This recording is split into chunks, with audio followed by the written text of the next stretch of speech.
assassination here in just a few short minutes. Again, they said about 2 minutes ago that it would start in 4 minutes, so probably about 2 minutes now until we're supposed to officially begin this press conference.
Yeah, absolutely. The entire campus is closed off right now. Obviously, we are inside a building right now, so they've opened up this section for media to come in for this press conference here. I just had my photographer, Chris, walk down the hallway a little bit to see if he can see any of the officials coming. It seems like everybody is gearing up. Again, there's a couple, looks like FBI agents and Department of Public Safety officers here also waiting for this press conference to begin. So it should begin just any moment now. Again, we're about half hour late from the new start time. They told us, they originally told us 7, moved it to 7:30, and now have pushed it now this past. We're 2 minutes almost till 8 at this point here. But I think this also goes to show just how fluid an investigation can be. Obviously, we all want to have these answers. We all want to know what exactly took place here, but sometimes we don't have those facts right away, and it does take a couple days and potentially weeks and months to truly fully understand the scope of this investigation. And they've done hard work over the past several days to bring these answers to us, and hopefully we'll be able to get those confirmation or confirmed details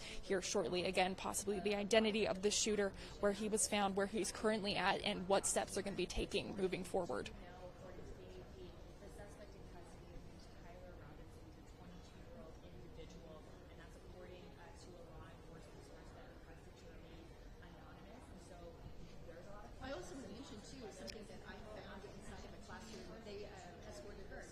Yes, so I do know that they're going to be lining up. It's currently to my left is where all the officials will be lining up, and they'll obviously go one by one and speak at the podium here. But it looks like they may be should be walking down a hallway here, just in this building. We're in the science building on, again, Utah Valley University's campus here. So hopefully, again, here in a couple minutes, everybody's standing. The officers with the Department of Public Safety are standing at this point. So hopefully we should be seeing, it does look like we actually have security up above us as well too, so definitely keeping this area a little bit protected too as we're waiting for these obviously very high and important officials in our government, state and federal, as they make their way here to where they're going to be speaking with us.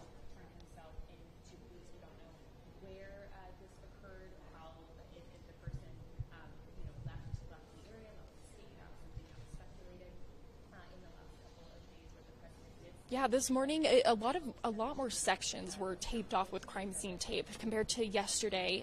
There wasn't much crime scene tape over the entire campus. Obviously, we knew the areas we were not supposed to go, and obviously we didn't know where that crime scene was, so we weren't allowed over in that section. But arriving here this morning, there's a lot more crime tape set up, and we were actually over behind the quad area, or that court area where that shooting took place, and we could still see that that tent that Charlie Kirk was sitting under is still set up at this time. It looks like they're still processing that crime scene, or at least holding it there for the integrity of the investigation. Obviously, again, waiting. This is an intense investigation here that's going to take days, and if campus is closed until September 15th, of course, if that investigation needs to continue further on campus here, I doubt they would not hesitate to further extend the closure of campus just so they can do that.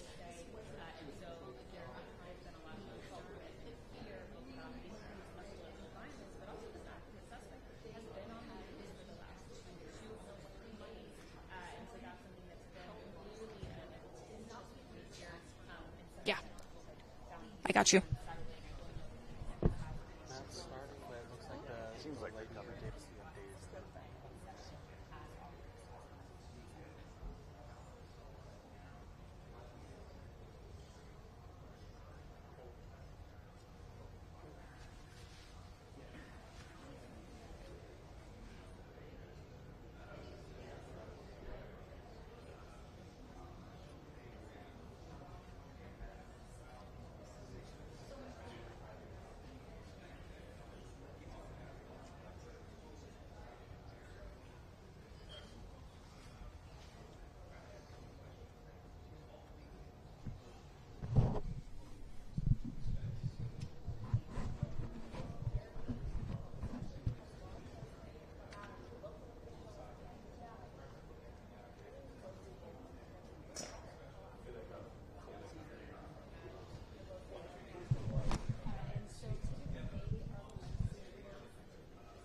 Yeah, good morning. It looks like we just had some officials potentially walk in here. Lieutenant Cameron Roden with Utah Highway Patrol, who's been the media coordinator for most of this, is also back here in this room. It seems like potentially some officials may be walking down the hallway now. I can see a couple of photographers running and taking some photos. So I think we are just about ready to get started here. Again, speaking today includes Governor Spencer Cox and a couple other officials. We have one from the Department of Public Safety located here in Utah, and it looks like they are coming. So I'm going to step out of the way here and allow Chris, my photographer here, to kind of pan around and show you as these officials make their way in here and begin this press conference.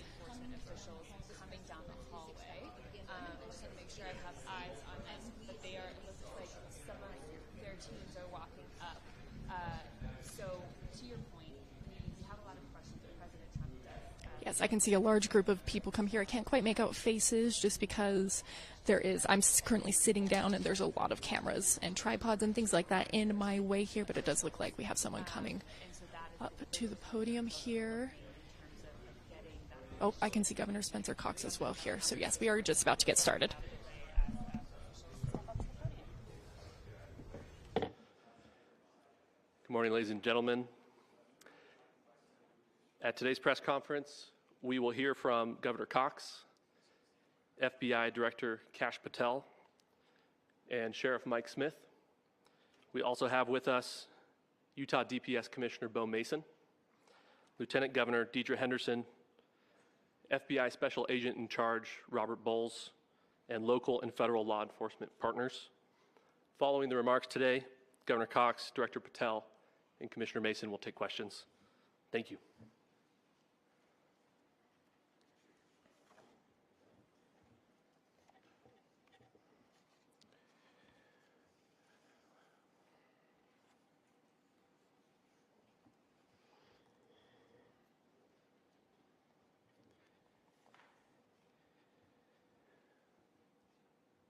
Good morning, ladies and gentlemen. We got him. On the evening of September 11th, a family member of Tyler Robinson reached out to a family friend who contacted the Washington County Sheriff's Office with information that Robinson had confessed to them or implied that he had committed the incident. This information was relayed to the Utah County Sheriff's Office and scene investigators at Utah Valley University. This information was also conveyed to the FBI.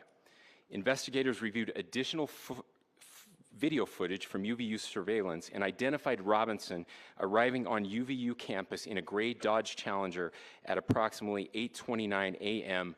on September 10th, in which he is observed on video in a plain maroon t-shirt, light-colored shorts, a black hat with a white logo, and light-colored shoes. When encountered in person by investigators in Washington County on September 12th, In the early morning hours, Robinson was observed in consistent clothing with those surveillance images. Investigators interviewed a family member of Robinson who stated that Robinson had become more political in recent years. The family member referenced a recent incident in which Robinson came to dinner prior to September 10th, and in the conversation with another family member, Robinson mentioned Charlie Kirk was coming to UVU. They talked about why they didn't like him and the viewpoints that he had. The family member also stated Kirk was full of hate and spreading hate. The family member also confirmed Robinson had a gray Dodge Challenger. Investigators identified an individual as the roommate of Robinson. Investigators interviewed that roommate, who stated that his roommate, referring to Robinson, made a joke on Discord. Investigators asked if he would show them the messages on Discord.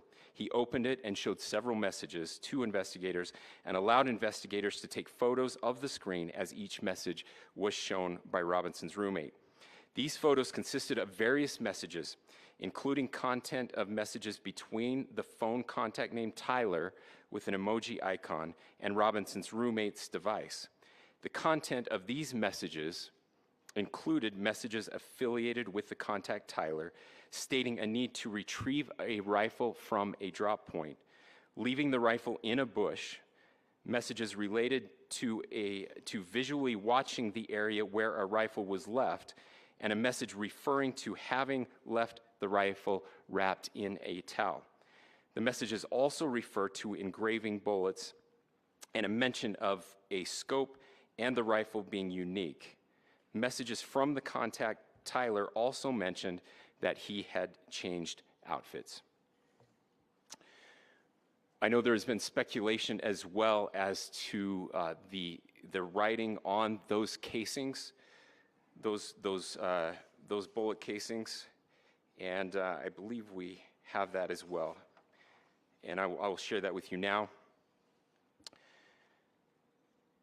So the area north of Campus Drive Road where the suspect crossed over, you saw some of that in the video that we released last night, consists of a grassy area with trees on the edge of the UVU campus.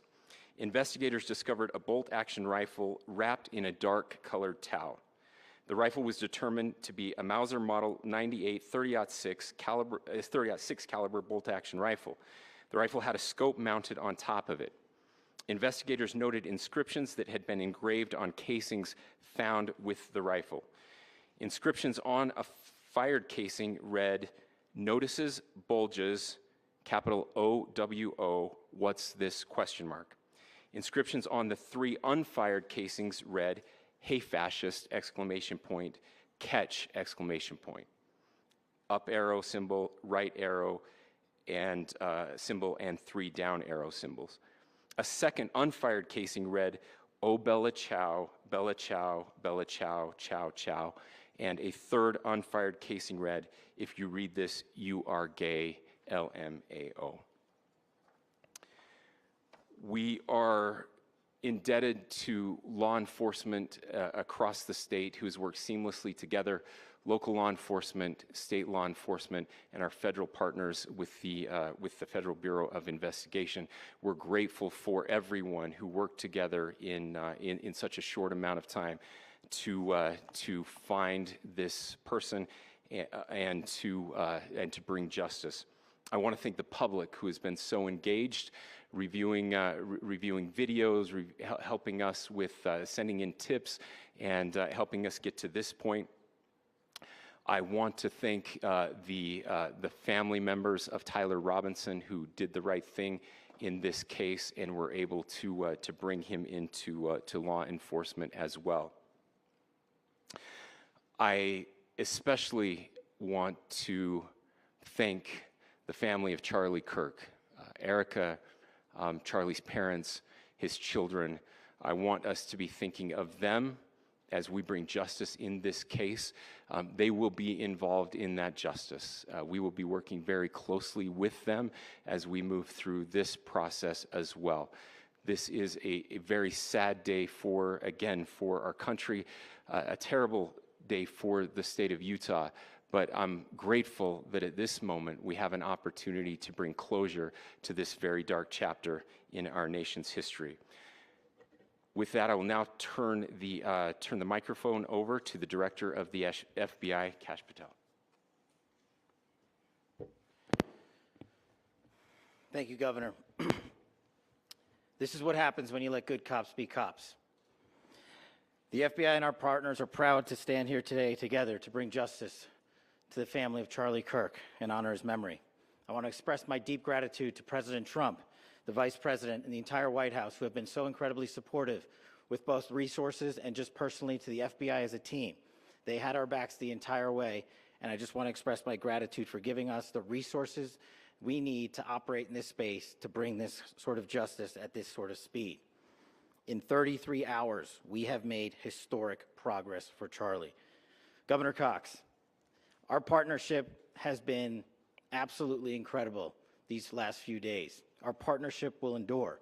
Your state and local partners, your sheriffs, your DPS community has been unbelievably impressive in the hardest of times. And a case like this cannot be solved, cannot be brought without partnering with your state and local authorities. The FBI has a certain role to play, and we will play that role, and we will lead out for the federal government. But Governor Cox, we are so grateful for your state partnership that led out on this investigation. A little bit of the timeline. Charlie was shot at 12:23 p.m. on Wednesday. The first FBI agents arrived on scene in 16 minutes with chiefs of police at 12:39 and secured the scene. The FBI immediately launched fixed-wing assets. We utilized these assets to transport personnel, specialty technicians, hostage rescue teams. We also utilized these assets to go back and forth from the East Coast and here in Utah to transport forensic evidence and other evidence that will be analyzed and is being analyzed at our FBI laboratories in Quantico and other laboratories, including the ATF. At my direction, the FBI released the first set of FBI photos of the suspect at 10 a.m. local time on 9/11. Then, shortly thereafter, the FBI reward of $100,000 was released at 10:45 a.m. local. Myself and Deputy Director Bongino arrived on the scene at approximately 5:30 p.m. on 9/11. The governor led a press conference last night at approximately 8 p.m., where at my direction, the FBI released a never-before-seen video of the suspect. We also released new images to the public of the suspect. And just last night, the suspect was taken into custody at 10 p.m. local time. In less than 36 hours, 33 to be precise, thanks to the full weight of the federal government and leading out with the partners here in the state of Utah and Governor Cox, the suspect was apprehended in a historic time period. And I want to highlight what Governor Cox said. This would not have been possible without you, the media, and you, the public. That's why we went so public, so fast, and we're so transparent, and we're committed to that transparency. The crime scene, just a little bit there. It is a large crime scene. State and local authorities, along with federal authorities, processed that crime scene quickly. And I even had the ability to walk through that crime scene and walk through the steps the suspect took to learn more about what was needed and what resources we needed to bear to create a full picture for the FBI and leadership back in Washington. Furthermore, thankfully to state and local partners, forensic evidence has been seized and continues to be garnered. Forensic evidence has already been evaluated at FBI laboratories in Quantico and state and local authorities here. We will continue to process evidence as we see it, as we collect it, and we will continue to deliver to Governor Cox and his team. Last night, we had a total of approximately 7,000 leads. As of this morning, thanks to your great work, we have over 11,000 leads that were called in to the FBI. And we are running out every single lead that we can. Every one of those leads will be run out. The arrest is a testament to the dedication of good law enforcement being great and partnerships in law enforcement, which I've tried to highlight as my tenure as the director of the FBI. There is no better relationship for law enforcement than the FBI to partner with state and local authorities, and you've seen it here in these last few days. The FBI Salt Lake Field Office, along with our offices in LA, Phoenix, Denver, San Antonio, Las Vegas, Pittsburgh, Buffalo, our headquarters component in Quantico, all participate in the FBI. I want to express my deep gratitude to the employees of the FBI, the men and women, the evidence response team tacticians, the special operators, the agents, the support staff. You have done monumental work in historic time when the public, who had a right to demand such an expeditious solving of an investigation, the FBI answered that call diligently, critically important to our nation, and we delivered. And I'm proud to be their leader, and I'm proud to be the director of the FBI. This is a very much an ongoing investigation, as the governor said, and we will continue to work with state and local authorities to develop the investigation, to provide them the evidence they need for their ongoing prosecutions, and we will be here to answer every call they absolutely have, as long as it takes, for as long as we need to find and apprehend whatever suspects were involved in this crime. Lastly, to my friend Charlie Kirk, rest now, brother. We have the watch, and I'll see you in Valhalla.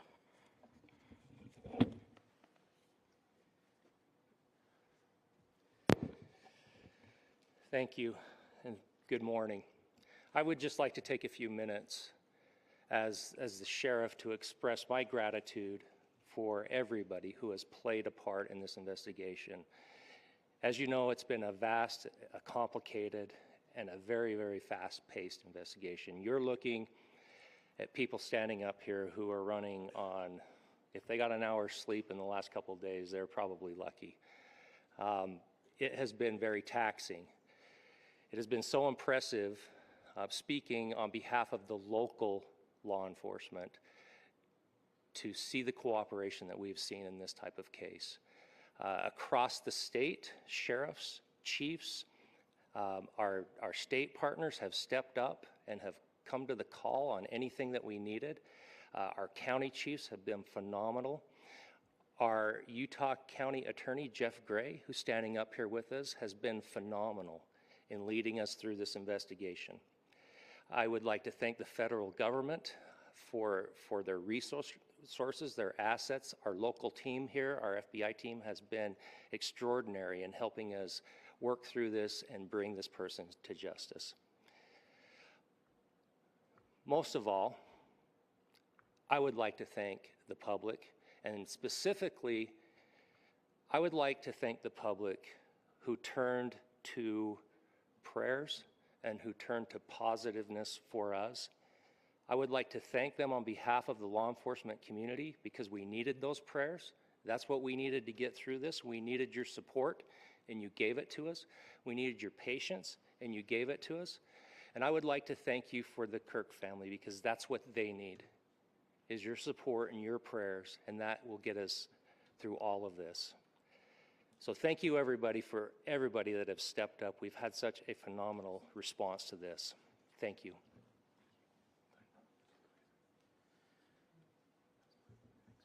I also want to give a special thanks to the Attorney General and the Department of Justice. Their unwavering support and their commitment to justice is shown true here.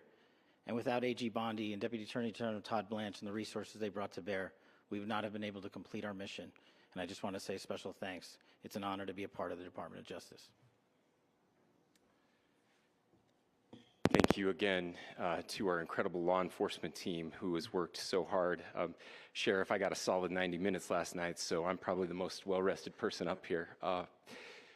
Ladies and gentlemen, I get the microphone, so I hope you'll permit me a moment just to share a few more thoughts about where we are and how we got here, and maybe a little bit of where we go from here. I don't want to get too preachy, but I think it's important that we, with eyes wide open, understand what's happening in our country today.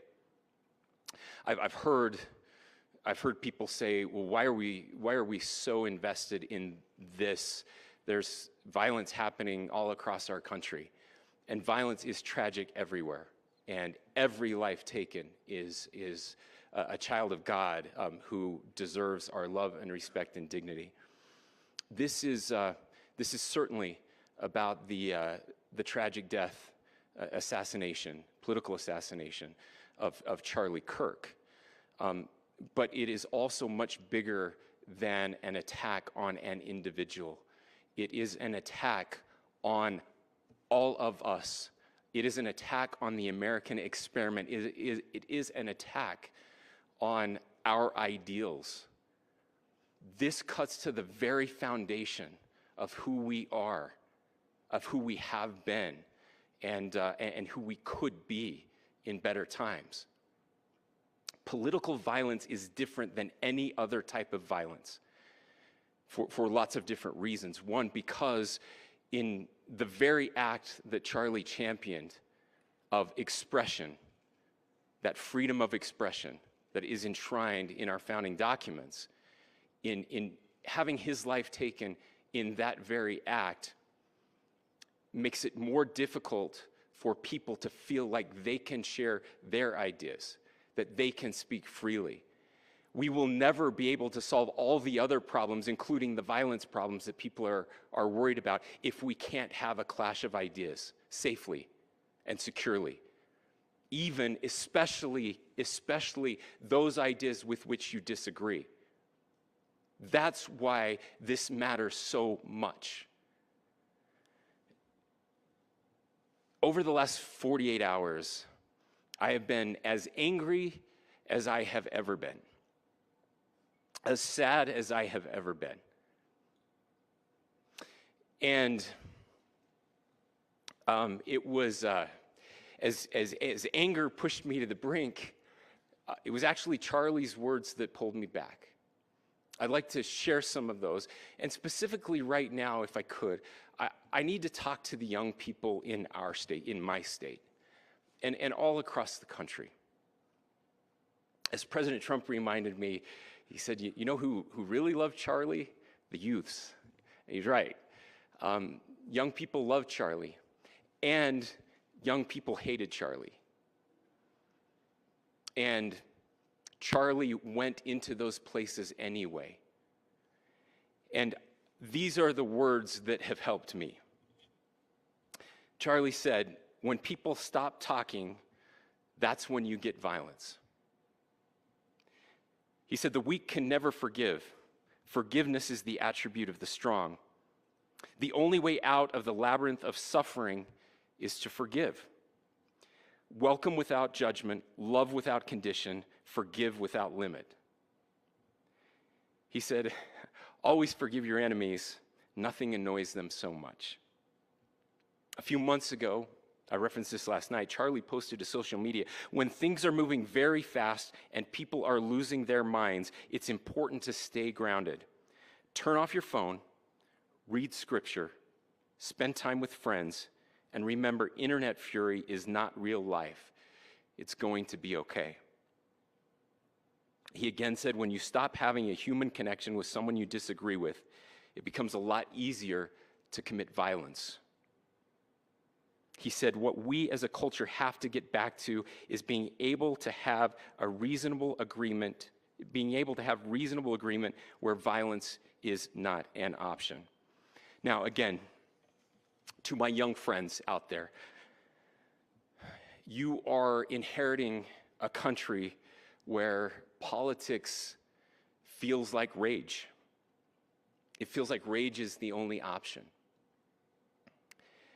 But through those words, we have a reminder that we can choose a different path. Your generation has an opportunity to build a culture that is very different than what we are suffering through right now. Not by pretending differences don't matter, but by embracing our differences and having those hard conversations. I think we need more moral clarity right now. I hear all the time that words are violence. Words are not violence. Violence is violence. And there is one person responsible for what happened here. And that person is now in custody and will be charged soon and will be held accountable. And yet, all of us have an opportunity right now to do something different. I want to thank my fellow Utahns. This bad stuff happens. For 33 hours, I was praying that if this had to happen here, that it wouldn't be one of us, that somebody drove from another state, somebody came from another country. Sadly, that prayer was not answered the way I had hoped for, just because I thought it would make it easier on us if we could just say, hey, we don't do that here. And indeed, Utah is a special place. We lead the nation in charitable giving. We lead the nation in service every year. But it did happen here. And it was one of us. But I want you to look at how Utahns reacted the last 2 nights. There was no rioting. There was no looting. There were no cars set on fire. There was no violence. There were vigils and prayers and people coming together to share the humanity. And that, ladies and gentlemen, I believe is the answer to this. We can return violence with violence. We can return hate with hate. And that's the problem with political violence, is it metastasizes. Because we can always point the finger at the other side. And at some point, we have to find an off-ramp, or it's going to get much, much worse. But see, these are choices that we can make. History will dictate if this is a turning point for our country. But every single one of us gets to choose right now if this is a turning point for us. We get to make decisions. We have our agency. And I desperately call on every American, Republican, Democrat, liberal, progressive, conservative, MAGA, all of us to please, please, please follow what Charlie taught me. I'll just conclude with words I share often from a friend and author, Yuval Levin, who was asked if he was optimistic about our country. And he said, I'm not optimistic. He said, I hate optimism. Like, that sounds bad. But he said, optimism is a vice. It's this idea that good things are just going to happen. And he said, in the history of the world, good things have never just happened. He says, I'm not optimistic, but I am hopeful. And hope is the virtue that sits between the vices of optimism and pessimism. Hope is the idea that good things are going to happen because we can make them so. I still believe in our country. And I know Charlie Kirk believed in our country. I still believe that there is more good among us than evil. And I still believe that we can change the course of history. I'm hopeful because Americans can make it so.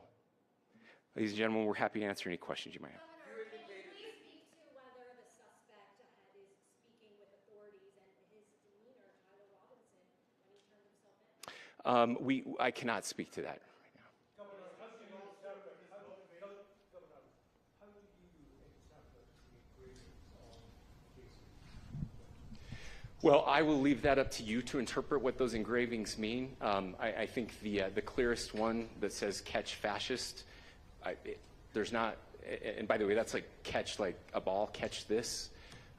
That's I think that speaks for itself.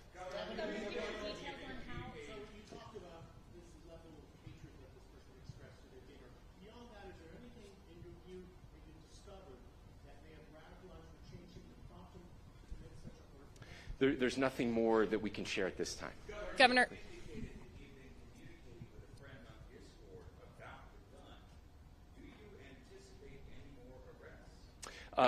We do not at this time have any information that would lead to any additional arrests. Yes. But Governor. the investigation is ongoing. Governor.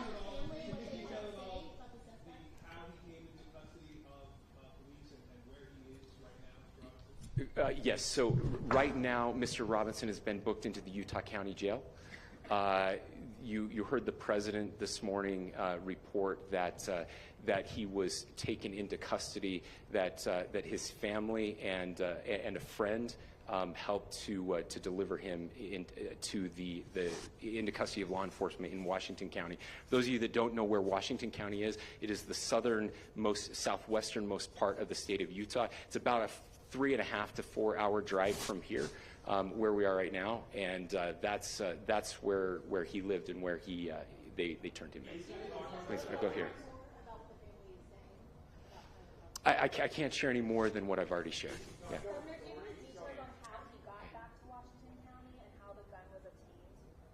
So how we obtained the gun? The gun was found here. So I don't have much more details on that. We do know that he drove. We had his car here on campus, and then we had his car going south back to the St. George. It's actually the city of Washington in Washington County. I'm sorry? We don't have any information that would lead us to believe that. Yes, in fact, it was just released. Yes. I can't answer that right now. Yeah, thank you. Over here.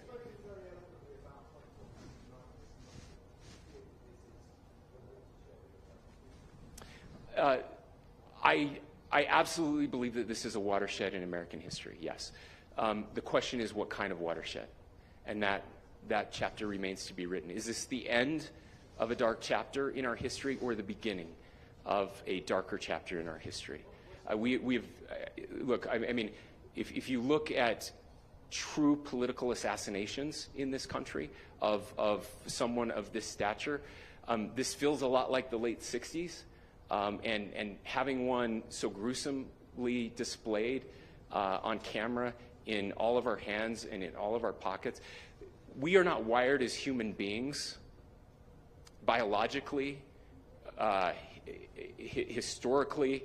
We have not evolved in a way that we are capable of processing those types of violent imagery. And by the way, we've seen another one with a gruesome stabbing very recently that went viral. This is not good for us. It is not good to consume. Social media is a cancer on our society right now. And I would encourage people to log off, turn off, touch grass, hug a family member, go out and do good in your community. That is happening, and it's happening organically right now. I had a friend in a small city in Utah who said, we're getting together, the Republicans and Democrats in my little town are getting together to have a discussion last night, just to find a way to find their better angels. So yes, this could be, I mean, again, you have to go back to JFK to have seen a video live of something like this happening. I wasn't born until 1975, but I know that things were really dark in the late 60s. Sorry to some of you. I know some of you were there. But this is our moment. Do we escalate, or do we find an off-ramp? And again, it's a choice. It's a choice, and every one of us gets to make that choice. Two more questions right here. Could we clarify that the release of those enhanced images at 8 p.m., the timeline that Director Patel gave us, led to the arrest at 10 p.m.? Is there a direct connection between those two events? I cannot comment if there is a direct connection or not, but all I can say is that through some process, the family came to know that this had happened. One more thing, Governor. Could you just clarify the clothing issue you mentioned earlier? Was he changing outfits? Correct. Yes. So when he's first spotted on campus, he has different clothing on, and then he changes clothing on the roof, and then changed back into that clothing at some point, so that when he was apprehended, when he was arrested, the clothing matched the clothing he had on before the shooting here at UVU. Last question here. Yes.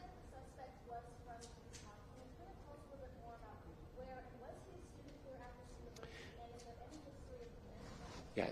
So I don't have any information on the mental illness part. He was not a student here at UVU. He was living and had lived for a long time with his family in Washington County, in the southernmost part of our state. Thank you, everyone, for your great work in getting this information out. I would just say, process-wise, this may be important. I know many of you aren't familiar with the process in Utah. I think it's important that you understand that. Basically, we have 3 days for charging documents to be filed. A CI will be filed. We'll have more information then, more detailed information as those charging documents are filed in preparation for a preliminary hearing. So 3 days. So we would anticipate then that early next week those charging documents will be filed. We will obviously be working. The county attorney will be working very closely with Mr. Kirk's family as those documents and decisions are prepared and made. Thanks, everyone.